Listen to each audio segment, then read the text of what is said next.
while we do this. So thank you guys all for being here. Thank you, everyone.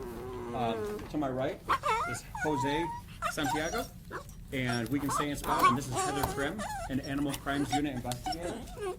So why don't we just start with, can you tell us, Jose, why we're here today? Sorry, real quick, can we move that paper? Yeah, sorry. He will fidget a little bit, so you guys will bear with us. Yeah, no, exactly. So again, my name is Jose Santiago, Jose Santiago. I'm the Public Information Officer for Maricopa County Animal Care and Control. And we had this guy brought into us back on October the 6th. He was brought in by an individual who saw him severely injured by basically a dumpster in his apartment complex. When the dog was brought in, he was comatose, and we knew, and you can see he's not anymore. So we knew that we could not care for him to the best of our ability at our facility, so we contacted the folks with Two Pups Wellness Fund as well as Arizona Animal Rescue Mission, and they both jumped on board and agreed to handle the medical expenses of this guy. And due to the wonderful work of Phoenix Dog Cat Bird Hospital, you can see that we have a very vibrant puppy who is healing miraculously.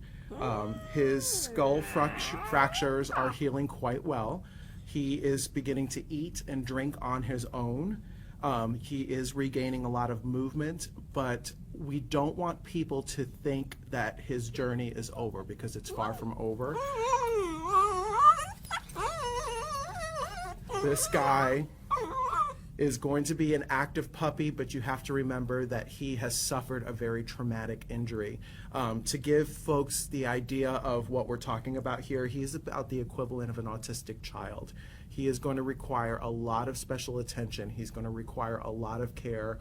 We're talking about 24-hour-a-day attention and care. So we have gotten a lot of interest on this guy for the longest time now, from Germany and Canada and you name it overseas. We have seen somebody come forward and say they want to adopt this little guy out. Right now we're nowhere close to deciding who will be his... We're nowhere close to deciding who is going to be his new forever family, but we do want people to know that this guy is going to require a lot of care, a lot of attention, and we're going to do everything possible to make sure he goes to the right home. We also have Heather Krim, who is one of the Phoenix Police. The Phoenix Police Department has several investigators assigned to investigate animal cruelty cases. And in this case, without witnesses, nobody's saying that this was indeed an animal cruelty case. The indications are that it probably was, but that's where we need the public's help to get the additional information to find out what happened that injured him so severely. And Heather, are you willing to talk a little bit about the case? Yes. Thank you. My name is Heather Krim, K-R-I-M-M, with Phoenix Police Department in the Animal Cruelty Investigations. I received this case shortly after it was reported, and at this time we don't know if it was, simply an accident and then someone dumped their animal next to a dumpster, or if it actually is an animal cruelty case. With the injuries, it could be either or, but right now we're treating it as an animal cruelty investigation, and we just need help with finding out what happened with this little guy.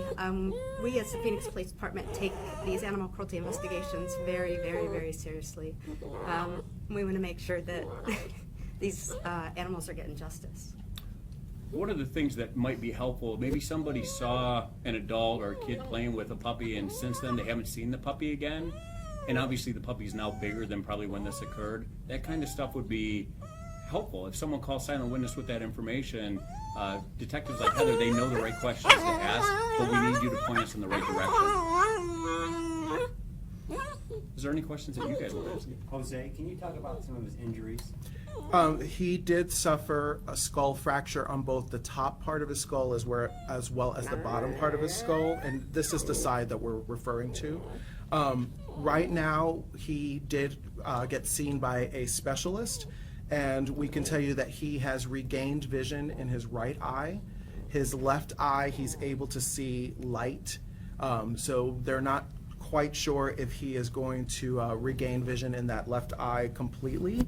Neurologically speaking, his injuries were not as severe as we thought they were going to be, but there are still some neurological issues here. So that's why we keep telling folks that this guy is going to need a lot of special care, a lot of special attention. He's very cute, he's very cuddly, but don't let that fool you. This is going to require a lot of special love, 24-hour care, and we're going to make sure that he goes to the right family. How close of a call was this? It was as close a call as you can possibly get. When he was brought in, he was comatose, drifting in and out of consciousness. We knew that this was a very severe case that we could not handle alone in the clinic. The folks at Phoenix Dog Cat Bird Hospital have literally been giving this guy 24-hour-a-day care, 7 days a week. When he's not in the clinic, he actually goes home with one of the staff members to give an idea of how much care these guys have given. Had they not fought as tirelessly as they have for this guy, he wouldn't be sitting here today. From the investigative side, how difficult are some of these cases to solve or give a resolution to? And then also, how important and critical are viewers, people coming forward and providing information in those cases? It's very important, and again, that's why we're here. We're trying to get some help and trying to figure out what happened to this little guy. It's at this point, I'm at a standstill. I don't have any witnesses or anything, so it's very hard. It takes a lot of time. It's not an overnight investigation, obviously, as a lot of our investigations. We really want to also stress the point here that we want people to come forward when they see an animal that's been injured like this. The gentleman that brought this dog in did the right thing. It's really important for people to know that he did the right thing. He saw an injured animal, he brought it into animal care and control, and he knew that we were going to be able to get this guy the help that he desperately needed. And we want people to be really aware of, if you see any kind of abuse or any injured animal, please say something, come forward, and get them the care that they need. And when children and animals particularly are victimized, we see an outpouring of support from the community, people with information or trying to help further the investigation. It's also important for people to know if you get a dog or an animal and suddenly you decide ownership's not right for you, there are resources, and we don't want anyone to get hurt or neglected or any animal to be hurt or neglected. There are resources, and do you have any resources that people can call? Absolutely. They can contact us directly at Animal Care and Control, and that's 602-506-PETS. Again, that's 602-506-PETS. They can contact us. We can offer them resources, and we are a resource.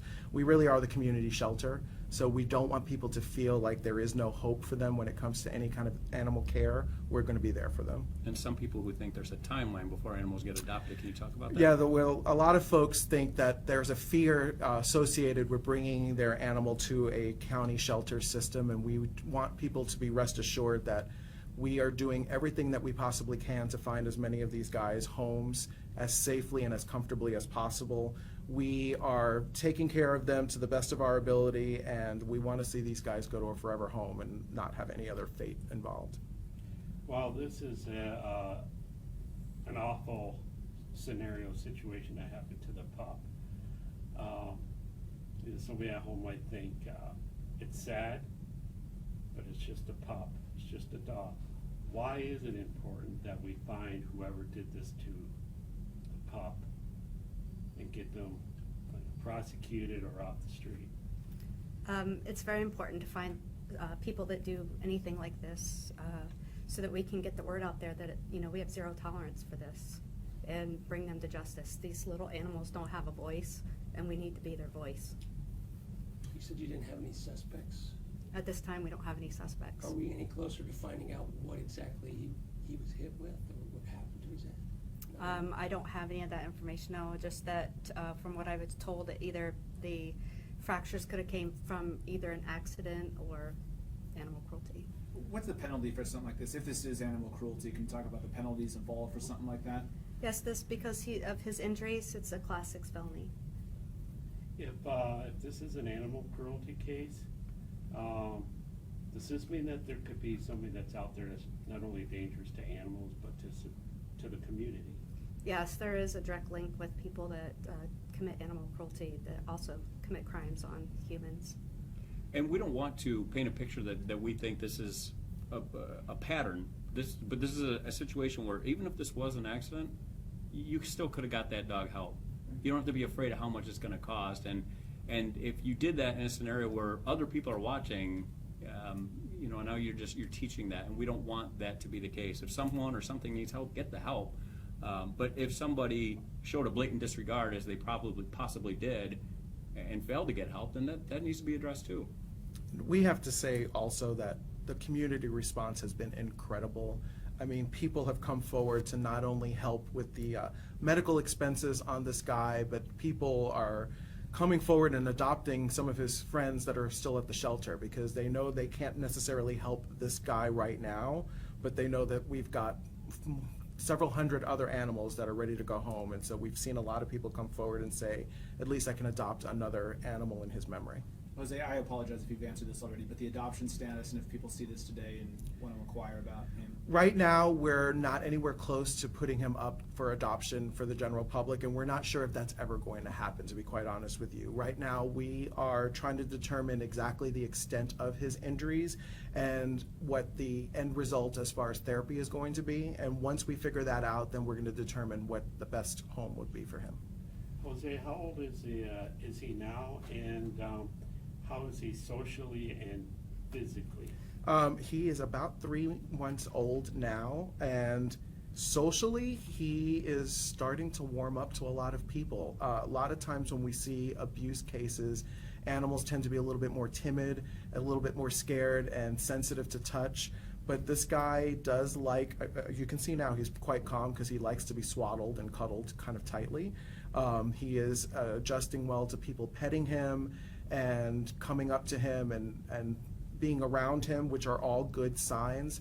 But again, we don't want people to be fooled into thinking that this guy is anywhere close to having a normal, active puppy life. He still needs a lot of attention and a lot of care. If people want to help Bear out, what can they do? The best thing right now is obviously his medical expenses are quite high, so they can reach out to either Two Pups Wellness Fund or Arizona Animal Rescue Mission. Both of those organizations have been a godsend to us, helping out with these medical expenses. We simply could not do that on our own. And you can be rest assured that anybody who makes a donation in Bear's name to either of those organizations, 100% of that money is going towards his medical expense. Thank you guys for being here. Thank you. And thank you for bringing it. Oh, one last question. When it comes, if this is a abuse case, and you said it's a felony, Class 6 felony. what kind of punishment would that carry? You know, it's mostly depends on the judicial system with that, but you probably, it could be some jail time and probation. And what we usually see is that there's a probation term of not having any animals or being around any animals or taking care of any animals. And then for you, who investigates a lot of these cases, how impressed are you of our little guy here? Oh, I'm amazed. Just from when I saw him, was that 3 weeks ago? Mhm. Yeah, he's changed so much in the last 3 weeks. It's amazing, and to see his progress. He's gained 5 pounds since he's been in the care of Phoenix Dog Cat Bird Hospital. Does he have a name? We're sticking with BB Bear, so we've shortened it just to Bear, but yes, and right now we're comfortable with that name, and then whoever ends up permanently adopting him can decide if they want to keep that name or change it to something else. How often does something like this happen? How many animal cruelty, abuse, neglect cases do you all handle specifically with dogs? You know, I don't have those numbers, so I can't answer that question. But there's 2 of us, 2 detectives for the city of Phoenix, and it's nonstop for us. Nonstop, unfortunately. So it's a lot. Yes, it's countless in my mind. We've had a lot of comments also from the general public wondering what all is being done, and I can tell you that the Phoenix Police Department have been stellar when it comes to this case. As soon as they got the information, they were on it, questioning witnesses, questioning whoever's been involved with this. We couldn't be more excited or pleased with the work that the Phoenix Police Department has done, and it really is a partnership between the two organizations. We couldn't do what we do without them, and vice versa. And when you talk about the animal abuse cases, some are intentional, and some are not intentional. Some people just don't know how to provide the level of care, or perhaps the people who have the animal have a need themselves. And if that's someone you know who's living in a condition where the dog and or the people are in danger, that's something worth reaching out for too. Because then we can get them the resources, and this may be a sign that there's a greater need at home. Give us that information, and we'll help get the right resources rolling that way. Now, we're not going to allow people to pick him up, but if you want to come closer to get shots, that's fine. Which is his nice way of telling me to move.